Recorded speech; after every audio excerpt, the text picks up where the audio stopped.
1968년 6월 23일 서울 용산구 한남동, 이건희 선대회장과 홍라희 여사의 장남으로 이재용 회장이 태어났습니다. 그는 태어나는 순간부터 삼성이라는 거대한 제국의 왕관을 물려받을 운명을 부여받았죠. 당시 이병철 창업주는 장손의 탄생을 기뻐하면서도 그에게 남들보다 앞서기 전에 먼저 남의 말을 경청하라며 가업의 핵심 가치를 심어주었습니다. 그의 어린 시절은 철저한 절제 속에 있었습니다. 삼성가의 가풍은 엄격하기로 유명했고 그는 집안 어른들 앞에서 항상 예우를 갖춰야 했죠. 삼성의 아들답게 행동하라는 압박감은 어린 이재용에게 늘 보이지 않는 벽과 같았습니다. 하지만 이재용은 벽을 허물기보다는 그 벽 안에서 바르게 자라나고 재벌이라는 틀에서 벗어나는 길을 선택합니다. 많은 이들이 그가 경영학을 전공했을 거라 생각하지만 이재용 회장은 서울대학교 동양사학과 87학번에 진학했습니다. 이는 경영을 하기 전에 인간과 역사를 먼저 이해해야 한다는 이병철 창업주의 뜻을 따른 것이었습니다. 실제 팩트체크에 따르면 그는 평범한 대학 생활을 했는데 1980년대 후반 격동의 시기, 그는 학과 친구들과 함께 시위 현장에 나타나기도 했으며 당시 학우들의 증언에 따르면 이재용은 과 선배와 연인인 척 위장해 최루탄 연기가 자욱한 시위 대열에 합류하기도 했고 운동권 성향이 강했던 학과 분위기 속에서 조용히 자신의 자리를 지켰습니다. 그는 삼성가 아들임을 티내지 않기 위해 낡은 가방을 메고 다녔고 친구들과 격식 없이 어울리며 인간적인 유대를 쌓았습니다. 또한 형편이 어려운 동기들의 등록금을 대신 내주기도 했다네요. 이후 일본 게이오 기주쿠대에서 석사를, 미국 하버드 비즈니스 스쿨에서 박사과정을 수료하며 그는 글로벌 감각을 익혔습니다. 하지만 이 시기에도 그는 늘 아버지 이건희의 그림자를 넘어서야 한다는 거대한 압박감과 싸우며 자신만의 경영 철학을 다졌습니다. 경영 일선에 나선 이재용 회장에게 대중의 시선은 냉혹했습니다. 2000년대 후반부터 경영권 승계 과정에서의 법적 논란이 불거졌고 인터넷 커뮤니티에는 수만 개의 악플이 달렸습니다. 무능한 재벌 3세, 아버지 덕에 자리에 앉은 것 아니냐는 독설들이 쏟아졌습니다. 특히 2017년 국정농단 사건에 휘말려 구속되었을 때 그는 인생에서 가장 어두운 터널을 지나야 했습니다. 6.5제곱미터의 좁은 독방에 수감되었을 때 대중의 비난은 극에 달했습니다. 재벌 총수가 포승줄에 묶여 이동하는 모습은 조롱의 대상이 되기도 했습니다. 하지만 그는 옥중에서도 평정심을 잃지 않았습니다. 매일 30분씩 주어지는 운동 시간에 운동장을 뛰며 체력을 관리했고 식단대로 나오는 식사를 남기지 않고 먹으며 자신을 다스렸습니다.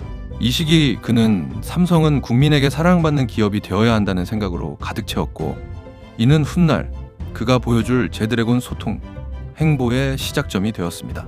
실제로 구속된 이후 이재용의 행보가 바뀌었다는 평가가 많을 정도죠. 비난받던 이재용의 경영 능력은 점차 감탄으로 바뀌기 시작하는데 특히나 외교에서의 능력은 이건희를 넘어선다는 의견까지 나오죠. 과거 트럼프 대통령과의 일화는 유명합니다. 트럼프는 과거 대통령 당선인 시절 글로벌 기업 총수들을 불러 모아 미국 내 투자를 강력히 압박하며 사실상 지분에 가까운 이익을 요구하곤 했습니다. 사실 삼성전자랑 미국 정부가 갈등을 빚은 사례는 몇 번 있었지만 가장 충격적인 사건은 바로 트럼프가 보조금을 주는 조건으로 삼성전자 지분을 요구했던 일이죠. 공장 보조금 6조 원을 줄 테니 삼성전자 지분 1.5%를 미국 측에 넘기라는 거였는데요. 충격적인 건 이때 이재용 회장이 보인 태도입니다. 그는 트럼프의 거친 요구에도 당황하지 않고 미국 시장에 기여하겠지만 기업의 독립성은 유지되어야 한다는 취지로 정중히 거절했습니다. 그리고 삼성 디램 공급가를 30% 올리라고 지시해버리면서 싸우지 않고 힘을 보여주는 대응을 한 거죠. 트럼프는 훗날 그를 향해 지도복한 협상가라며 혀를 내둘렀고 동시에 매우 훌륭한 신사라고 치켜세웠습니다. 또한 최근 2025년 에이펙 서밋 당시 트럼프가 지각하자 비즈니스 미팅이 더 중요하다며 먼저 행사장을 떠난 사건은 그의 실리중심 경영을 보여주는 상징적인 장면이 되었습니다. 이재용 회장은 일론 머스크 테슬라 CEO와도 긴밀한 관계를 유지하고 있습니다. 2025년 7월 삼성전자는 테슬라와 약 23조 원 규모의 초대형 파운드리 계약을 체결하며 전 세계를 놀라게 했습니다. 머스크는 자신의 SNS를 통해 삼성의 기술력을 극찬하기도 했는데 테슬라의 차세대 자율주행 칩 생산 물량을 삼성에 맡긴 것입니다.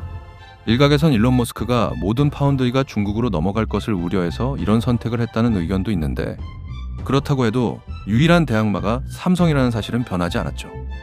두 사람은 실리콘밸리의 식당에서 단둘이 만나 햄버거를 먹으며 AI와 우주 산업의 미래를 논의했고, 머스크는 이 회장의 추진력에 감탄하며 삼성의 텍사스 테일러 공장 내부에 자신이 출근할 수 있는 테슬라 전용 사무실을 설치하겠다고 제안할 정도로 그를 신뢰하고 있습니다.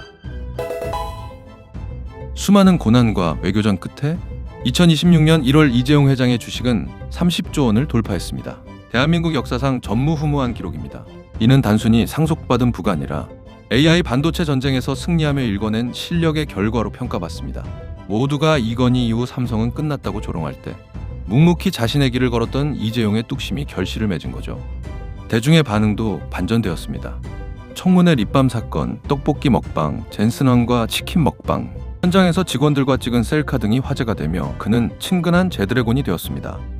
과거의 악플러들은 이제 그를 대한민국 경제의 심장으로 인정하며 응원을 보냅니다. 그는 평소 야구광으로 유명하며 여전히 주말이면 수행원 없이 야구장을 찾아 삼성 라이온즈를 응원합니다. 30조 부자임에도 불구하고 해외 출장 시 직접 가방을 들고 다니고 구내식당 줄을 서서 밥을 먹는 모습은 이제 그의 상징이 되었습니다. 이재용 회장은 아이들에게 경영권을 물려주지 않겠다고 선언하며 삼성의 새로운 100년을 설계하고 있습니다. 수많은 억측과 비난을 견뎌내고 마침내 거인의 자리에 오른 그가 앞으로 어떤 미래를 그려갈지 전 세계가 주목하고 있습니다. 여러분들은 이재용의 행보 어떻게 보시나요?